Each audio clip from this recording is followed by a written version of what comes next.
senhoras e senhores vereadores, paulistanos que nos assistem pela TV Câmara. Quero agradecer ao vereador Aníbal de Freitas, um amigo nosso, querido, a gentileza de me ceder o seu tempo nesse grande expediente. Eu volto aqui a essa tribuna com um assunto que eu não consigo deixar de falar. Eu não consigo deixar de pensar, eu não consigo deixar de agir, eu não consigo deixar de falar. A situação que se enfiou o nosso Brasil. A situação que nós estamos vendo caminhar no nosso país, um país que nós queremos, somos capazes de sacrificar tudo de melhor que a gente tem para melhorar a vida do país, para melhorar a vida do nosso povo, para engrandecer o nosso Brasil diante dos demais países do mundo. Nós chegarmos a essa altura dos acontecimentos, nesse ano, numa situação que procura-se de um lado, procura-se de outro, procura-se para cima, procura-se para baixo e não se encontra saída. É uma situação surrealista onde chegou o nosso Brasil. A presidenta da República, eleita agora em outubro, com uma pauta de campanha eleitoral, prometendo ao brasileiro o céu, prometeu o céu na eleição. Entregou até o momento um purgatório piorado. Essa é a verdade, um purgatório piorado.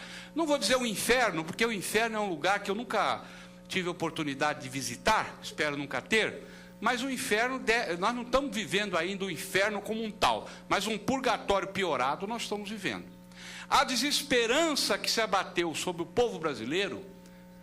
Olha, eu tenho muitos anos de vida política, de vida social, de militância, 51 anos, vai para 52 anos. Eu nunca vi na minha vida tamanho abatimento na energia, na esperança do povo brasileiro. Nunca vi como uma situação dessa. Nós estamos vivendo uma crise política da maior envergadura. Todo dia a presidente da República toma uma paulada do Congresso Nacional. Agora foi a questão das dívidas dos municípios e dos estados, que ela insiste, né? Ela tenta ganhar a opinião dos deputados das várias bancadas, ganhar a maioria do Congresso e não consegue. Os articuladores políticos da presidente da República no Congresso são um bando de trapalhões, que não consegue conversar com o Congresso Nacional num momento grave como nós estamos vivendo. A crise política institucional é muito, mas muito grave. E o pior é que a gente não consegue enxergar uma saída. A gente não consegue divisar, dizer, não, hoje está ruim, mas amanhã, depois da manhã, daqui um mês, daqui 2 meses, vai melhorar. Não conseguimos ver isso. Não consigo. A impressão que eu tenho é que a presidente da República está dentro do seu palácio, dentro do seu gabinete, fechada, sem ter com quem falar. É a impressão que eu tenho. Sem ter com quem conversar, sem ter canais para conversar com a sociedade. Sai na rua, vaia. Vai para outro canto, apitaço. Vai para outro canto, panelaço. E vai pelos esses aços afora, quer dizer, daqui a pouco ela não consegue mais sair, a não ser que ela junte as claques que ela costuma juntar, né? Pega os funcionários públicos, põe ônibus para o movimento ABC, aí junta aquela turma, fecha com tapume, para ninguém de fora entrar, e faz ali a sua manifestação política. Ou seja, é uma situação difícil, é uma situação muito difícil, política. O diálogo entre as forças políticas do Brasil entrou em curto-circuito. O presidente do Senado, o presidente da Câmara estão fazendo oposição sistemática ao presidente da República. E são o partido do vice-presidente da República. Então, os senhores imaginam, ele agrada a ela, ele afaga a ela, e os seus correligionários no Congresso batem sem dó. A crise política é grave, é grave. A crise econômica, eu não preciso falar, nós estamos sendo... Vai na padaria tomar um pingado com pão com manteiga. Vai no mercado fazer compra. Vê o preço das coisas, da comida. Vai comprar as coisas, experimenta. Experimenta sair com R$50 no bolso para ver o que você traz para casa. A inflação, segundo consta, vai bater em 8%. Então, nós temos um problema econômico, não é? Por que tem um problema econômico? Foi porque Deus quis? É a crise exterior, como a presidente fala toda hora? Não, é porque eles pegaram o Brasil, fizeram uma gastança tão desorganizada, tão amalucada, saíram distribuindo dinheiro da Caixa Econômica, dinheiro do não sei o quê, dinheiro da Petrobras, dinheiro do não sei o quê, e vai, e contrata, e vai, e vai. Fizeram uma coisa sem eira nem beira, que o país entrou num déficit econômico, não é? O dólar bateu aí 3,50 e vai embora. Ou seja, a situação é que botaram lá um lídimo representante do setor financeiro, que ela disse que a candidata Marina Silva e o outro candidato de oposição, Aécio Neves, entregariam o Brasil para os banqueiros.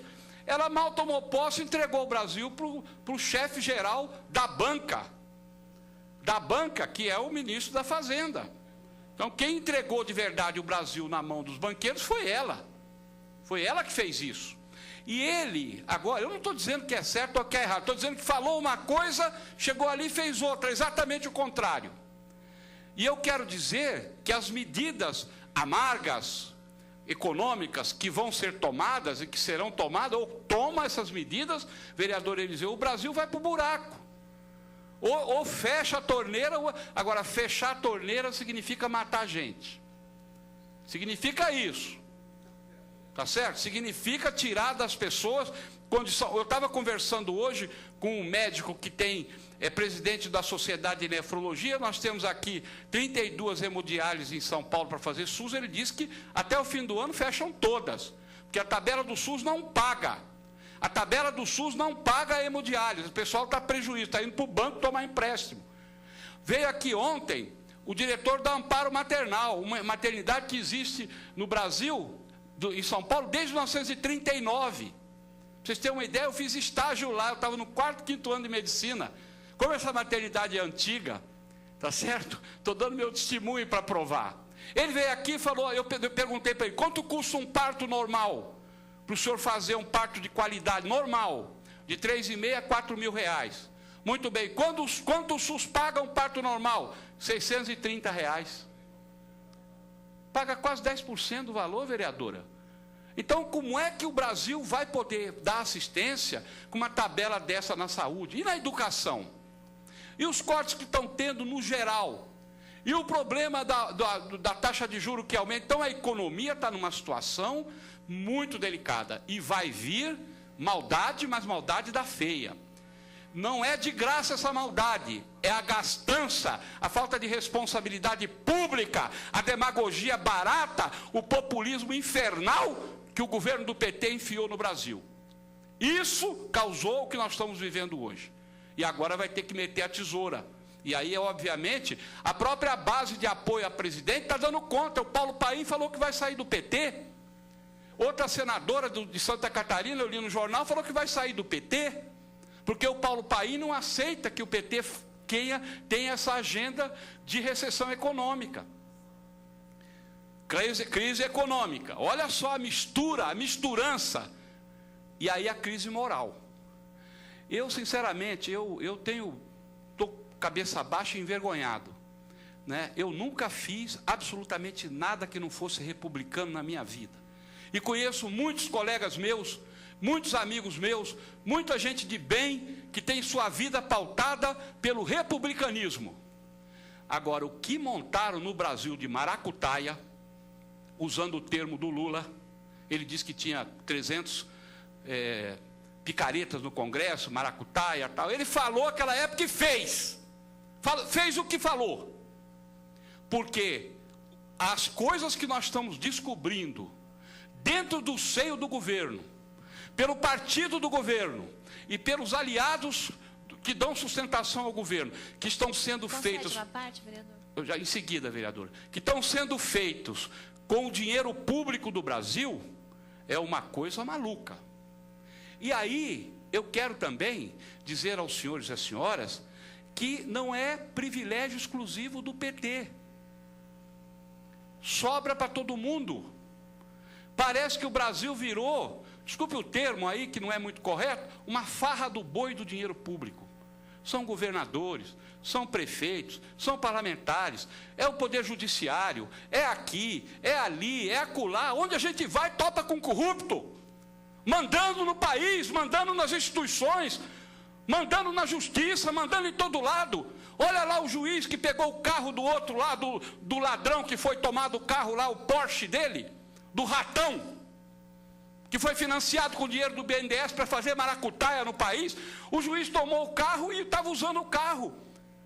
E isso se repete para todo lado. E nas instituições, parece que é, na verdade, uma gangrena seca, aquela que a gente não vê a luz dos olhos, mas que vai comendo por baixo da pele, quando vê a pessoa perdeu a perna.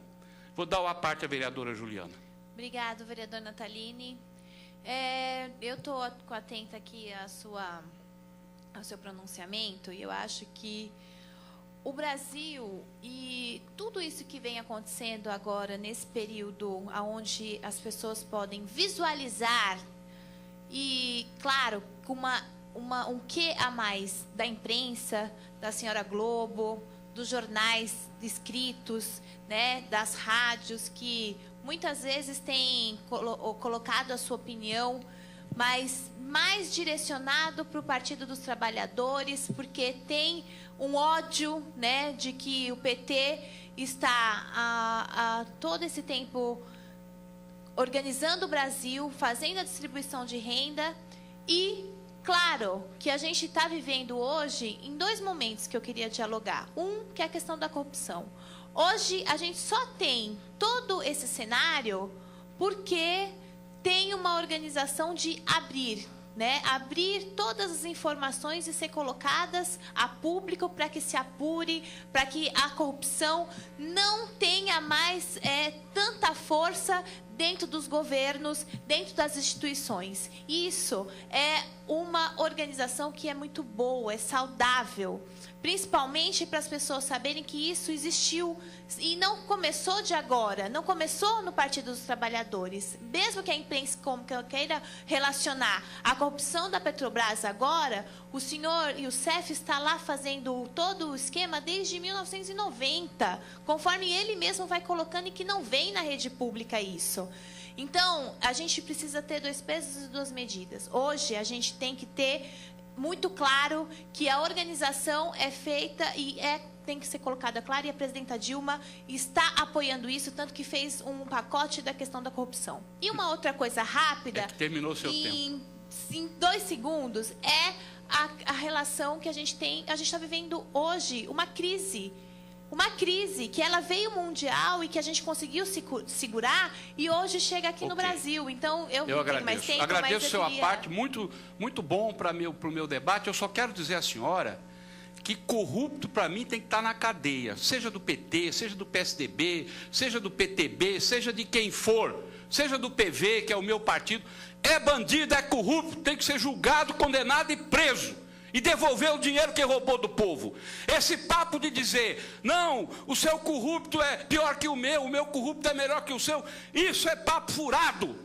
É assim que a corrupção se expande, quando a gente vem e defende corrupto, porque o meu é antes do seu, o seu é depois do meu. Não tem esse papo, não. Será que dá uma parte, e a imprensa, ela só retrata a realidade, a imprensa não inventa fato. Ou a imprensa inventou que o Vacari é um ladrão? Inventou? A imprensa inventou? Não inventou. Ele pegou dinheiro lá. Assim como o Duque pegou, assim como o outro pegou. Se o senador Anastasia provar que ele pegou aquilo lá, ele tem que ir também pagar. Vereador. Não, eu vou terminar, vereador, falta 30 segundos. Ele tem que ir lá pagar. Nós temos que nos revoltar, nos indignar com isso, e não ficar justificando que eu não, porque veio antes de mim, depois de mim. Se o sujeito é ladrão, seja na época que for. Esse esquema é nunca antes visto nesse país. Esse esquema é monstruoso, é lesa pátria. Esse sim é o esquema que pode levar o Brasil à bancarrota. E nós temos sim que fazer o combate, abrir o peito, quem for do bem, quem for decente, quem for republicano, seja de que partido for, vamos dar os braços e vamos construir um Brasil diferente. Vamos achar o caminho, porque o caminho não está claro. Vamos achar o caminho, dentro da democracia, dentro do respeito à Constituição, dentro das instituições, vamos achar o caminho, sem golpismo, sem coisa de militarismo, ditadura. Termino. Vamos achar o caminho para o nosso Brasil, porque do jeito que está, é uma vergonha, é um opróbrio para o povo brasileiro. Muito obrigado, senhora presidente.